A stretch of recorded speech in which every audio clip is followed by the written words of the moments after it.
We have a crisis update on the situation in Venezuela. Inflation is increasing even more. According to the International Monetary Fund, it's almost reaching 10 million% by the end of this year. Not to mention the increase in emigration from the country. What's the blame for this issue, Cal? Well, that takes going back to 1999 to answer. When the Socialist Party, led by Hugo Chavez, took power in 1999, the economy of Venezuela went into free fall. Price controls on basic necessities killed production, and fixed currency exchange rates led to the proliferation of black market currency exchange. Chavez died in 2013, and his mentee, Nicolas Maduro, took power. Let's switch over to Colin to hear how this has affected Venezuela in recent times. When Maduro took power in 2013, Chavez had already built up a dependency on oil in the country to fund social welfare programs. Unfortunately, when oil prices fell in 2014, Venezuela no longer had the money to fund those programs, so they accrued a budget deficit. This, combined with printing money, led to the drop in the value of the bolivar, the Venezuelan currency.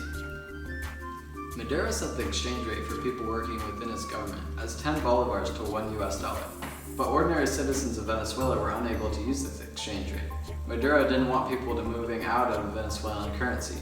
Let's cut to our internee economic analysis from Sebastian Fisher. Thank you, Colin. As Colin said, Venezuela was very dependent on oil to fund their social welfare programs. And then in 2014, when oil prices were devalued, oil production and exports both decreased in Venezuela. And as a result, there were very negative impacts on the economy. So in an attempt to fix this, Maduro tried to print more Venezuelan bolivars, which in turn simply caused more inflation. And this graph here shows how the Venezuelan bolivars continue to decrease in value as it takes more Venezuelan bolivars to buy $1 over time.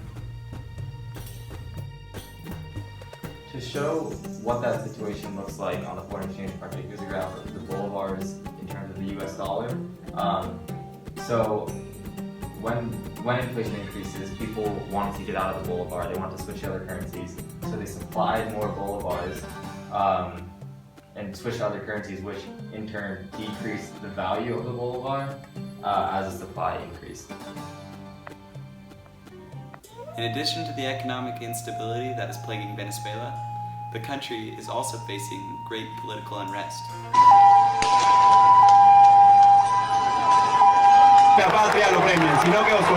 In May 2018, Maduro won a highly controversial re-election, which was tarnished by voter fraud and collusion.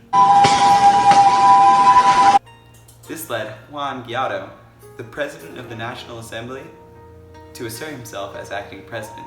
Asumir formalmente las competencias del Ejecutivo Nacional. According to the Venezuelan Constitution, in the case of an illegitimate presidency, the president of the National Assembly, which is the legislative body of the Venezuelan government, assumes the role as president. Maduro denied this assertion of power, but many countries, including the United States, consider Guaido to be the legitimate leader. In the short term, we have to keep the people on the streets. We'll keep the demonstrations going. We will continue to get support from the world, not only Europe. For example, the ultimatum given to Maduro.